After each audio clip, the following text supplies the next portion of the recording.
Guys, it's been a long time. How you guys doing?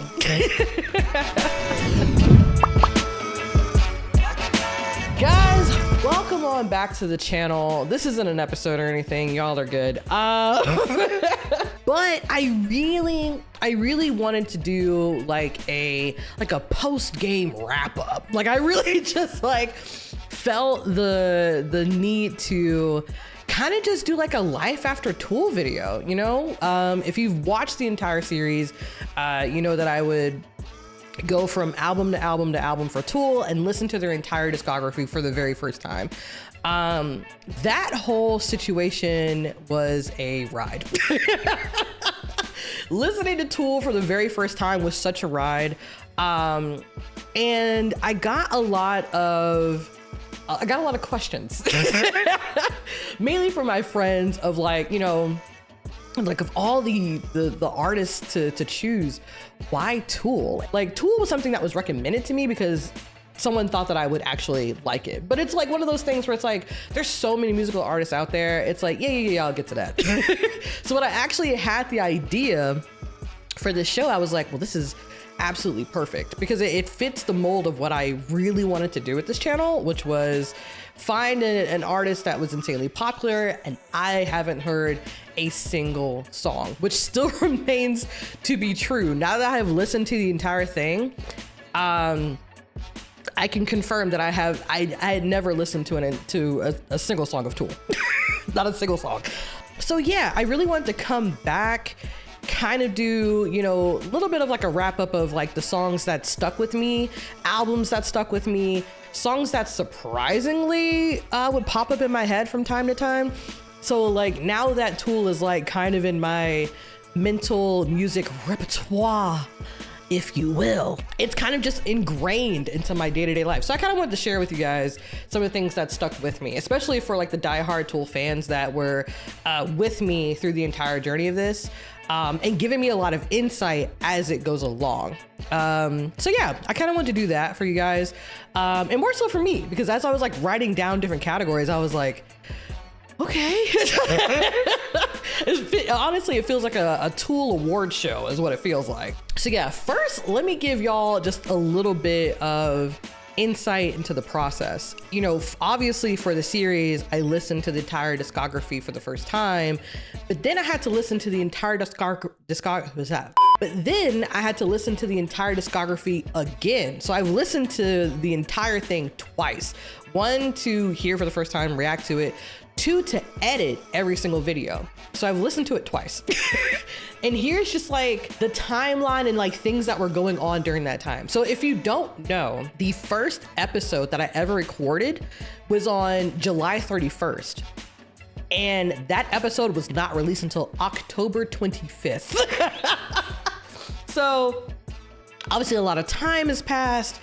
There's a lot that's also kind of going on with how I did it kind of behind the scenes. So let me just give you a little bit of insight into that. Every single episode of the Tool series was already recorded and done before the first episode was released. I think I recorded the first episode on July 31st, and then I recorded the last episode on September 4th. The first episode wasn't released till October 25th. So like there were times where people were like, you know, watching the episodes and they're like, you like this song, wait till you hear this song. And it's like, You're right. It was really cool. And it was very like heartwarming to like see people like excited for me to like listen to certain songs, because then it made me go back and listen to that song in particular and be like, oh, okay, hold on now. All right. There were some stuff where I was just like some of y'all were like, this is my favorite song. And I was like, ooh, I don't remember that. All right, let's go ahead and get started. I put everything in different categories. I'm gonna try to go through this as quick as possible. We don't need another hour episode. I don't wanna put y'all through that again. So let's go ahead and get started. First category, songs that got stuck in my head after listening to the discography twice. So these are songs that like I would randomly think of. I recently like moved from apartment to apartment. So these are songs that I put on during the move. These are, you know, songs that I would listen to while cooking. These are songs that have kind of ingrained themselves into my daily life. All right, first song, Bottom on the album Undertow.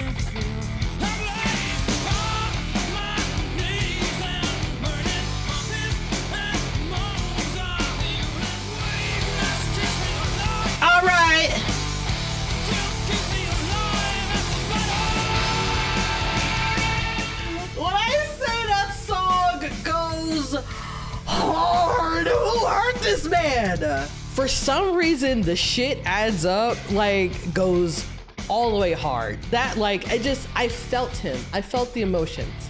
You understand? I felt the emotions when he was going through that doggone song. Bottom goes hard. That 1000% gets stuck in my head from time to time. Second song off the Undertow album, Swamp Song.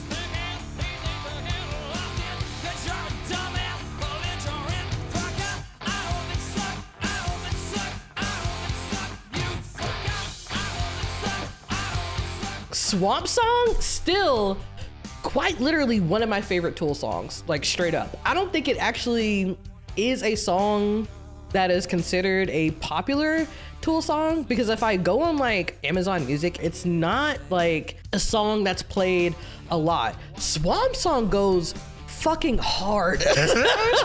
Fucking hard.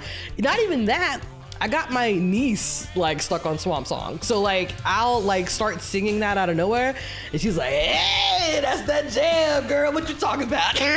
what you know about that Swamp Song, girl? Like there was a time where my niece was like driving home and it was like really, really foggy out. And she sent like a picture of it. And I was like, girl, that bog is thick. Swamp Song goes hard. That's probably, I mean, I already said it. That's probably one of my favorite Tool songs for sure. Next up, The Grudge on the Lateralis album.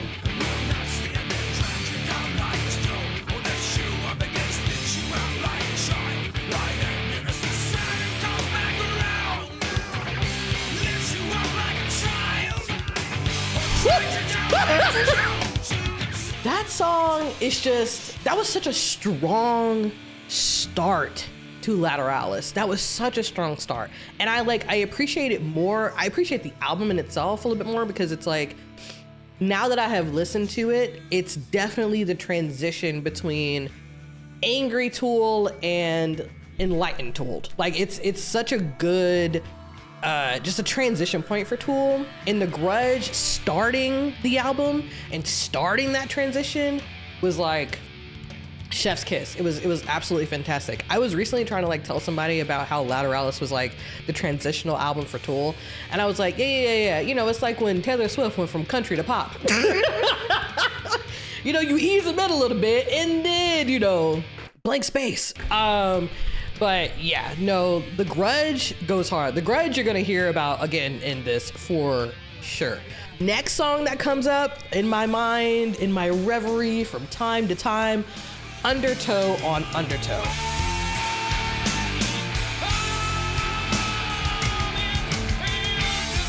And that man is screaming. Again, another song, and I'm not too sure, because I'm a new Tool fan, so I could be totally wrong on this, amen. But I feel like this is another song that's not necessarily like talked about a lot or listened to a lot. Undertow goes hard, like especially at the end of the song where he like draws out the word euphoria.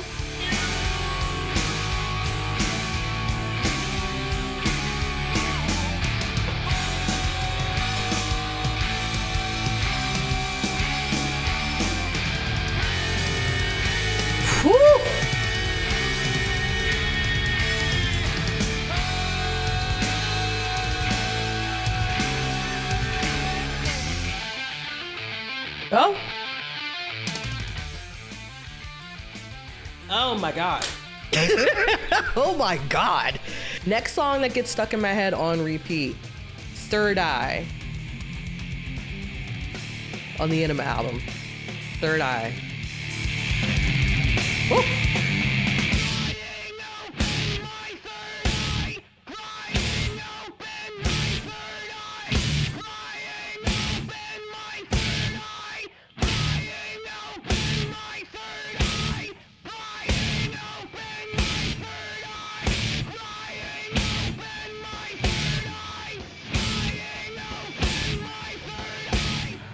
That song goes hard.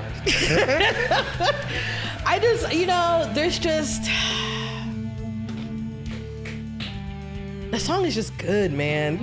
That song is just good. I don't even know what else to say about it. The song is just good. The song is just good. It is one of those songs where it's like, I want to like pull it up and I want to listen to it. But like, as like casually listen to a song, and like listening to a song to like sit down, focus on, appreciate is very, very different. So like casually, I want to listen to Third Eye, but I always forget that I have to sit through this stand-up set to get to Third Eye. But I love Third Eye, absolutely great. Next song, Parabola off of Lateralis. Right.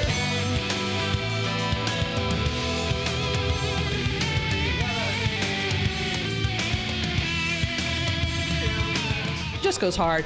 Guitars are punching, like it's just good. And the transition from Parable to Parabola, so good.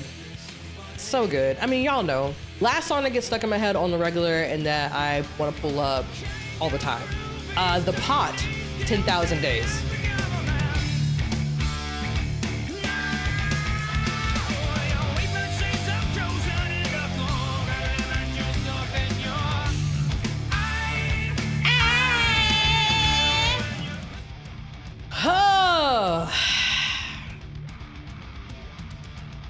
I just love that song, man. Obviously, it's on 10,000 Days, so it's part of that transitional period, and that kind of raveled more into the kind of introspective, mindful music that they ended up transitioning to. But I feel like Pot in itself is like just one last little throw in there of like, I'm still angry a little bit.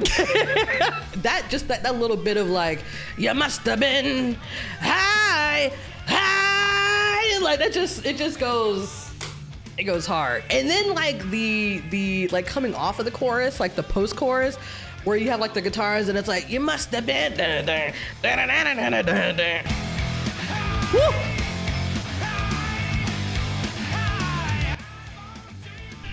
It's good. Yeah, y'all ain't gotta listen to me. It's good. All right, next category. Songs that surprisingly got stuck in my head.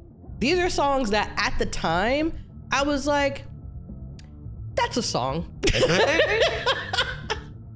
That's a song. But over time, these are the songs where I was like, you know, kind of about my daily life, and all of a sudden I started singing them and I was like, huh. First one up on that list is Pneuma from Fear Inoculum.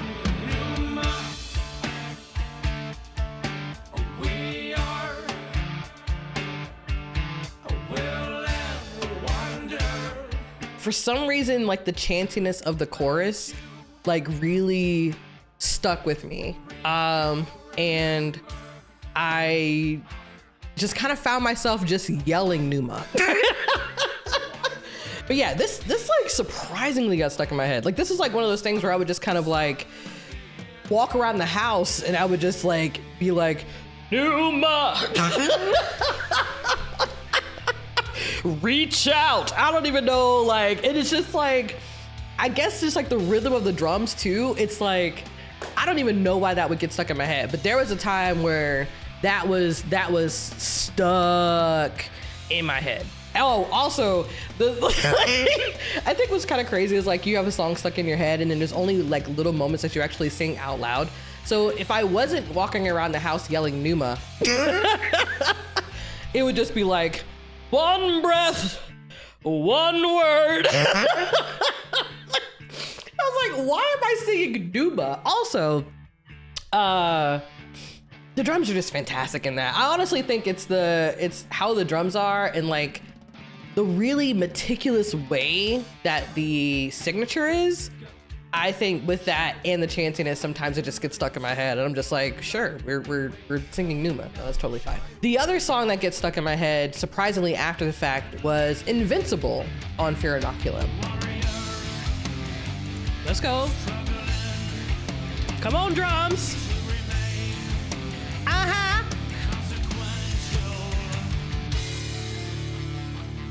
That's another song where at the time I listened to it and I was like, this is a good song. Like I appreciated it during the time, but it wasn't one of those ones that would routinely get stuck in my head. And it was very similar to Pneuma, where I would just kind of be vacuuming and I'd be like, warrior, struggling. Like I don't know if anybody is like me when it comes to music, when it gets stuck in your head, but it's stuck in my head for days. And so, you know, shout out to my partner that just goes through the rhythms with me of like, hear me walking around, be like, warrior, because I'm sure he's like, what the hell is going on? But yeah, those are the two songs that routinely get stuck in my head that I honestly was very surprised that I would sing, to be quite honest. Next up, songs I have a better appreciation for. And I definitely wanted to do this one because when I released the very first episode, leading up to that point, everyone in the comments were like, you are gonna be so astounded when you listen to Wings for Marie Part 2.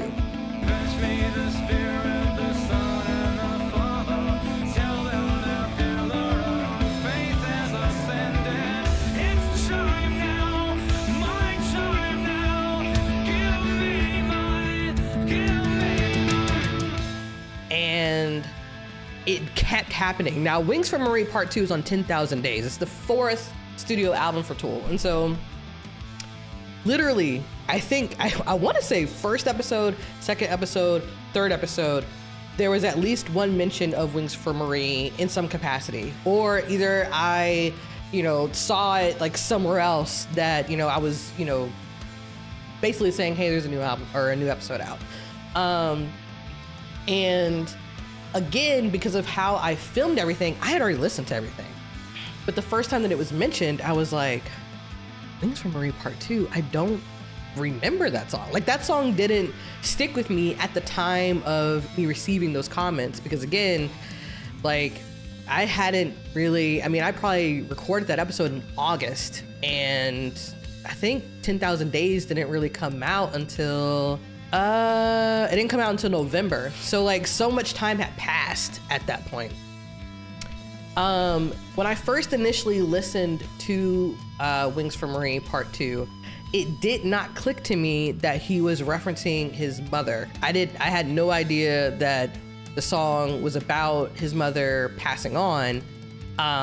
He says some things in the song that would, you know, refer to that, but I learned that with Tool, some of the lyrics you can't take literally, because there's other songs before I got to 10,000 Days where he says mother, but he's not talking about his mother. You know what I mean? So like, I think he says, I don't even know if he actually says mother in this song. He may have, but he definitely says son in this song. That I know for sure. But again, I didn't take it as one, the son literally being him, and one son literally meaning the word son. And so it didn't click to me at the time that that song was about his mother dying. Then when I listened to the song again, I was like, whoa. This song goes super, super deep. The lyrics are like very just, they draw a lot of emotion out of you. You can tell he still was kind of feeling it at the time that he was recording the song. So that one I definitely, at the time, it didn't necessarily click to me hearing it for the very first time. But after I learned that that song was about his mother, it definitely left more of an impact for me on the second time or third time that I listened to it, for sure. Another song that I already talked about, Invincible, off of Fear Inoculum. That song, again, when I first listened to it, I was like, yeah, it's a 10,000 Day, like it fit the theme of the album itself. So I was like, okay, like I felt like I was just kind of like on the ride of listening to it. And then the more I actually listened to the song, I definitely had a deeper appreciation for Invincible. And so again, that's why it ended up being like one of those songs where I was surprised that I was singing it like kind of out of the middle of nowhere. So definitely a better appreciation for Invincible. Next song, Schism, off of Lateralis. Wait, I've heard this song. Have I? And not for the reasons y'all think. A Schism is obviously a very popular song of Tool's.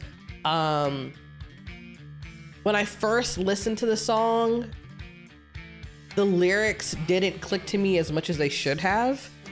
On the second listen of the song, was when I realized that this song is like about a breakup.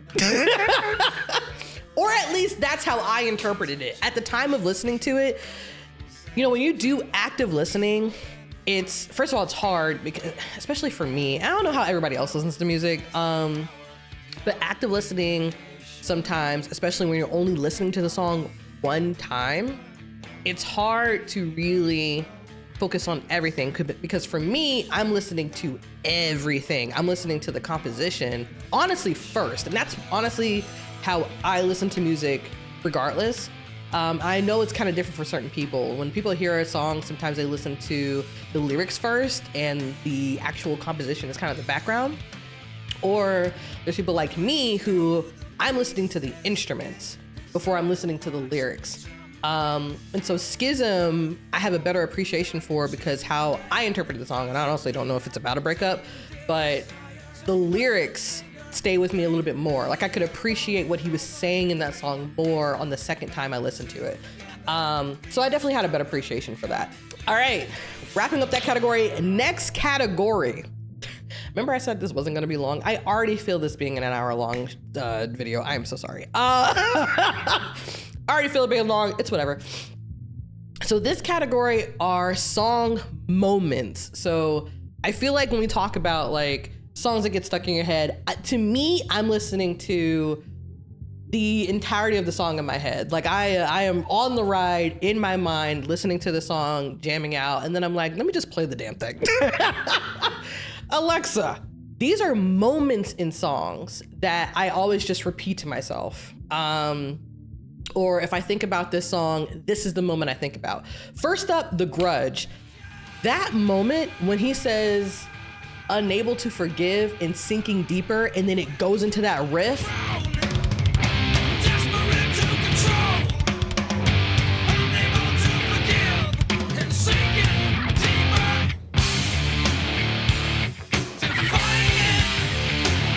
Okay.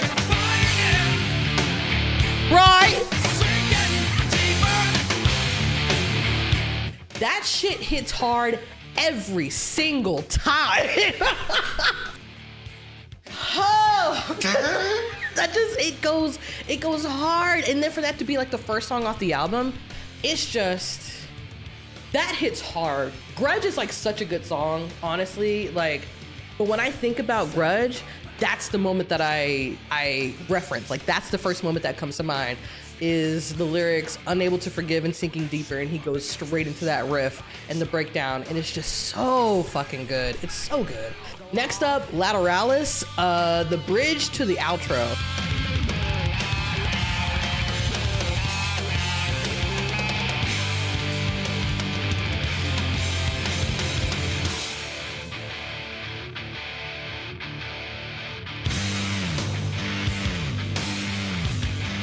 We just switched up all the way, huh?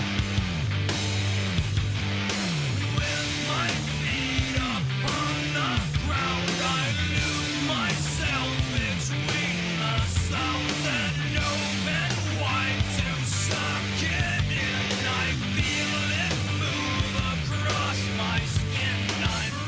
When the time signature changes and he kind of gets into the spiral out version of that, or the spiral out lyrics of that, that's so good. Because like I love when they kind of change the signature of the music in between stuff, and it just like it impacts you so much more, because it's like it's really like driving home the like emotions of it.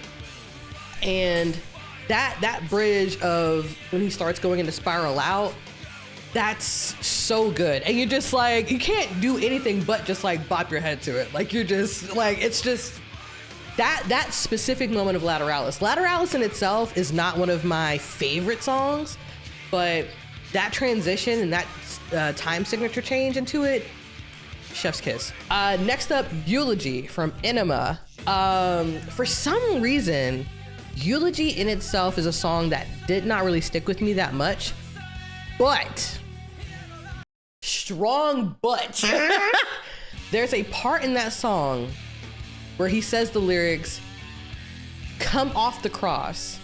We need the fucking space to nail the next fool for martyr."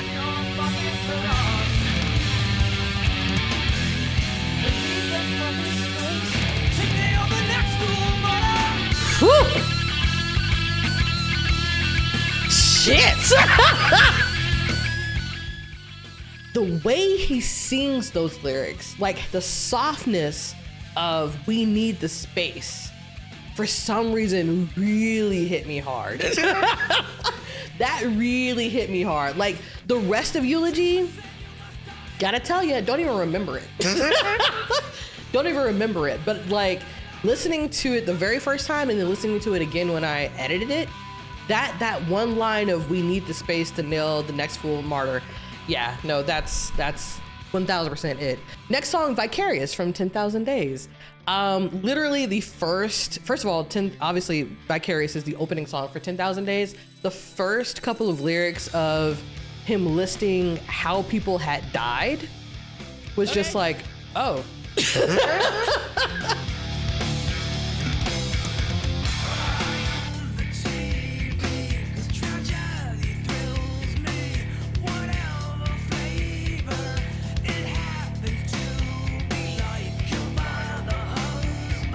Oh. Oh.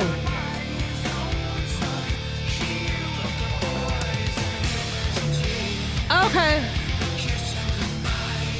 All right. Oh. Oh, so we're back to Undertow, baby. We're so back. Definitely a kind of a shock factor open, and honestly a really cool open too. Not my favorite opener, but it was really good. I really like the opening line of that where he's just kind of listing how people died. That I really like. Last song for the category of song moments that I think of, Fear Inoculum on the Fear Inoculum album. Fear Inoculum in itself, again, not my favorite opener, and a little underwhelming as an opener, I would say.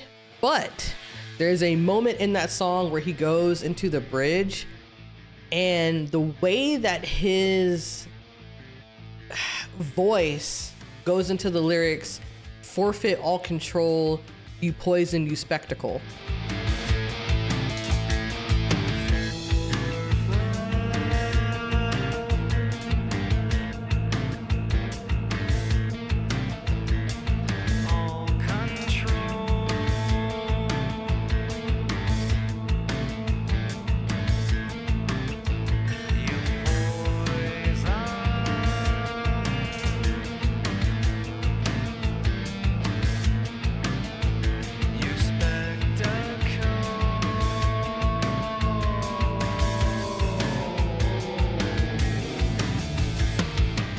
The way he says those lyrics really stick with me. Like the kind of far away, the distant, the muddy, the reverb of just like, it's almost haunting how he says it. And that moment really stuck with me. So yeah, the lyrics of "Forfeit all control, you poison, you spectacle," that really stuck with me on that song for sure.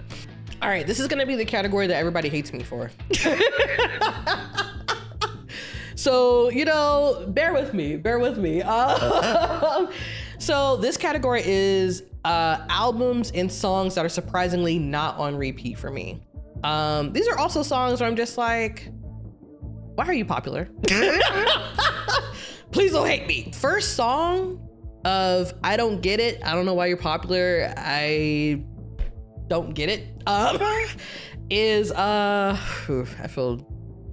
scared to say it. I'm scared to say it. First song that is not on repeat, and I don't get why it's popular, I don't really like it that much, "Sober" from Undertow.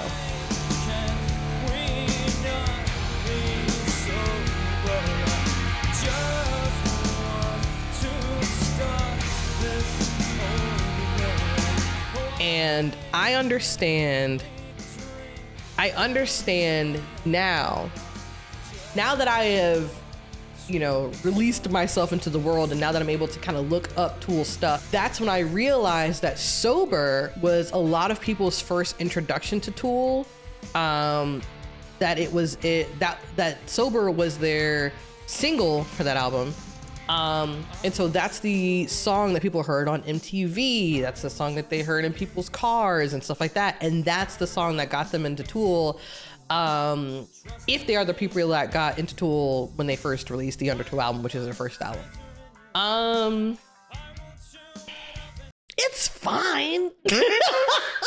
It's fine. And I won't say I dislike the song, because I liked it when I listened to it, but of all the songs in the Tool discography, I guess I guess Sober, I don't get why that song's so popular, to be honest. I don't get it. Maybe it was the time period, maybe it's nostalgia, maybe a lot of things, but honestly, I don't get it. I don't get it. Next song that I don't understand why it's popular, and a song that I kind of don't really care for, Schism on Enema.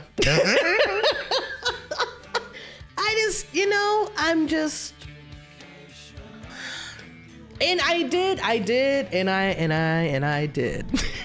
I did bring up the fact that Schism was one of those songs that I appreciated more, based on the fact that I could really clearly listen to the lyrics and hear what he was saying. But I guess it's like Schism is fine. It's fine, It's fine. It's fine. And then I later learned that Schism was on Guitar Hero at one point. Either Guitar Hero or what was the other one? Rock Band. That was not on a Guitar Hero that I played me myself. Then when I first listened to Schism, the way the way that the guitars are in that, it sounded extremely familiar to me at the time, but the rest of the song did not. And so I'm sure somewhere along the line I had heard that song, but it sounded familiar, but I knew I hadn't really listened to it. I guess. I know why it's on Guitar Hero, because the guitars are pretty legit in it. Apparently that song was also very hard, that version of Guitar Hero. It's fine. Okay, this is the only album that I would put in the category of albums and songs that are surprisingly not on repeat for me. And this is a surprise to me, because at the time of listening to all of it, I rated this as one of my top albums of Tool that I really enjoyed. But I just didn't really find myself casually going to this album nearly enough than I did with another album. And that album is Enema. That album is Enema. When I got to the end of the whole series, I ranked the albums that I loved the most, and at the end I was like, man, it's between Undertow and Enema. I don't really know. And I picked Enema because I was so upset, and I'm still pissed that they took me through Disgustipated. And so Disgustipated itself, totally just, I was like, get it out of here. Get the whole album out of here. It's number 2, Enema is second. But honestly, when it comes to songs that get stuck in my head the most, the songs off of Undertow get stuck in my head the most. So I don't know. I don't know. Enema, it's a really good album, and I really like the album. But when I casually listen to Tool, I don't think there's a single song really on this album that I would literally pull up and just kind of listen to casually. I could be wrong on that, but because I mentioned Third Eye, but again, like I said earlier, that's a hard casual listen when you have to go through the intro. So I don't know. Enema, to me, it's surprising to me, I should say, because I really liked the album at the time, but just casually going through it, it's just not an album that I play. All right, this is the very last category, songs that still have me like, Mr. Tool, what were you on? What were you on, sir? These are some of these songs are songs that like y'all genuinely love. Like there's certain songs on here that Tool fans are like, oh yeah, that song is absolutely amazing. Okay. Okay. First song on that where I'm still like, what the hell? But it also is a song that I think about from time to time. But how I think about it is more so my reaction to it. That's what it actually, my reaction to this song is what I think about the most. Not necessarily the song itself. But Message to Harry Manback on the album Enema. Deep pain. No one did what it did to me before. You wanna know something? Fuck you. I want your bones mashed. Oh. Shit. Bastard. Pezzo di merda. Figlio di puttana. Puttana. Hope somebody in your family dies soon. Oh, okay. Crepa, pezzo di merda. E sulle le cazze sul serio. I can't get over just how mad that guy was. Like, he was so pissed. He's like, so you think you just gonna kick me out of your house? I don't let people treat me like that. I know black magic. You think I won't curse you? You think I won't curse you? And then when he was like, do you know that 1 in 3 people get cancer? But there is 1 in 3 Americans dying out of cancer. Dang, is that a real statistic? I was like, are you joking? Are you joking? I think about my reaction to that song so much, and I use the song very loosely on that. Very loosely on that. The second one, when I tell you I was very surprised about this song, because when I first listened to it, I was like, what is this? And then y'all were like, you're not gonna believe what this song is about. Die Eier von Satan. Eine halbe Tasse Staubzucker. Oh. Ein Viertel Teelöffel Salz. Eine Messerspitze türkisches Haschisch. This better not be a seance. Ein halbes Die Air Von Satan from the album Enema. When y'all told me that devil seance that I was listening to was about a cookie recipe where you needed to take out the eggs. Like, if y'all could have seen my face when I read the first comment of, you know, that's a cookie recipe, right? Like, I can just imagine y'all like watching me look at this and they're like, hey, come look at this. She about to get on Die Iron Von Satan. Listen to this. Look at it. Come on, girls. When y'all put in there that was about a cookie recipe, I just about hit the floor because I knew for sure I was gonna turn behind me and a demon was gonna spawn. Last song that y'all for some reason love, and I'm like, why? Why? Rosetta Stoned from 10,000 Days? Shit.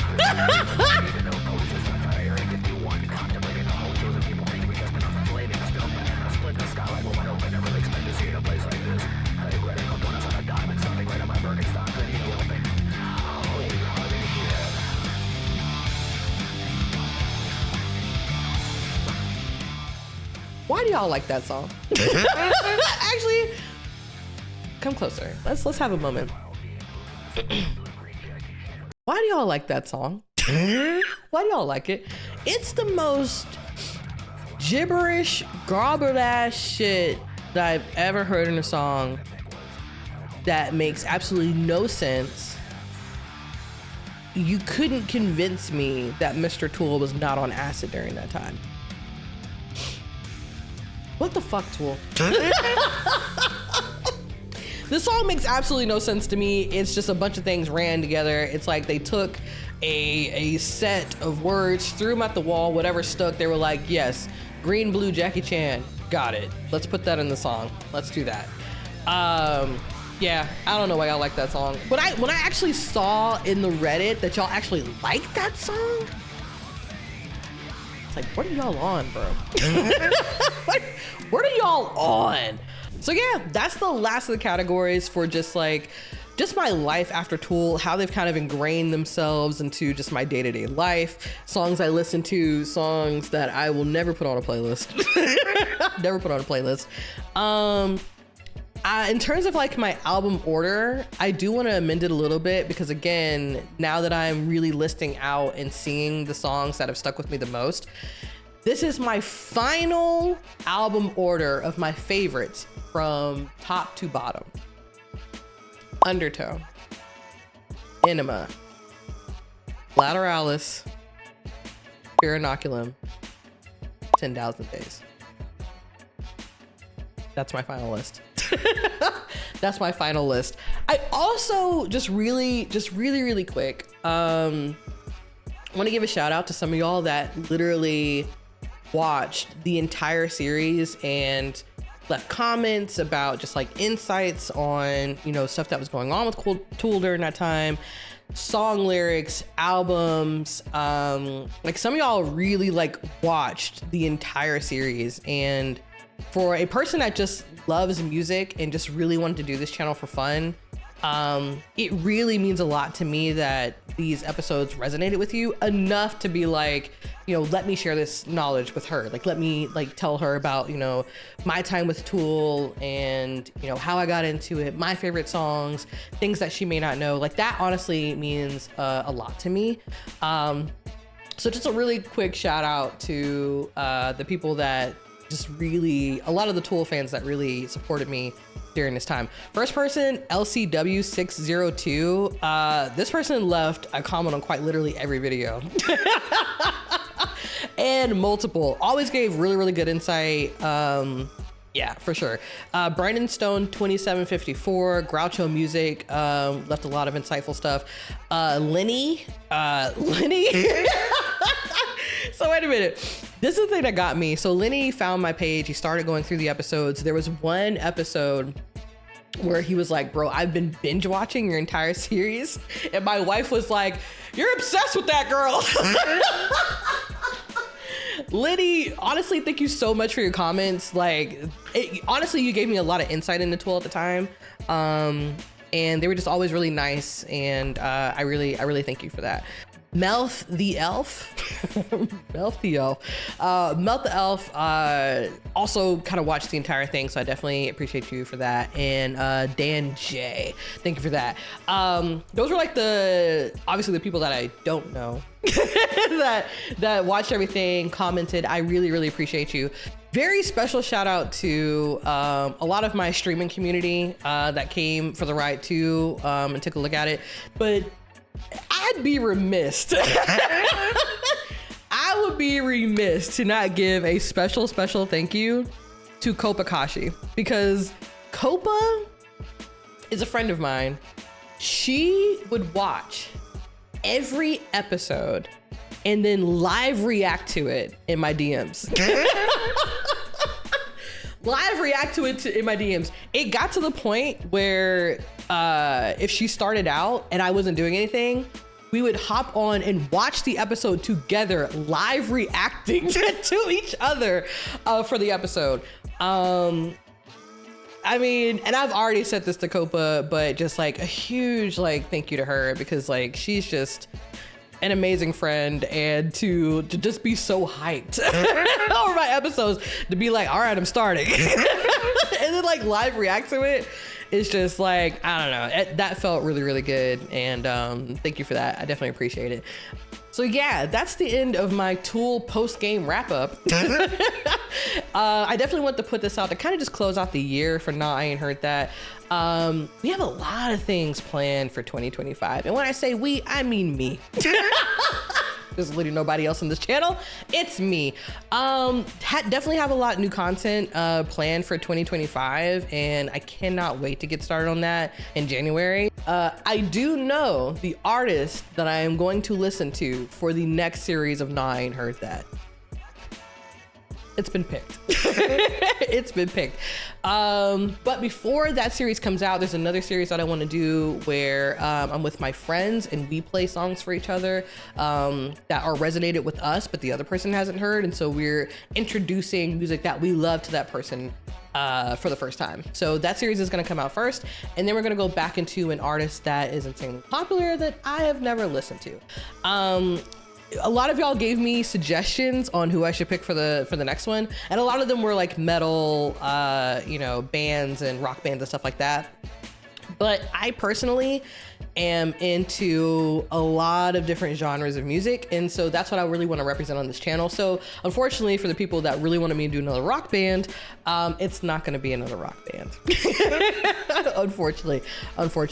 But yeah, I'm really looking forward to doing really the second season of that, and I'm really looking forward to doing the Friends series that I have in mind. Also, just some other stuff that I really want to put on this channel.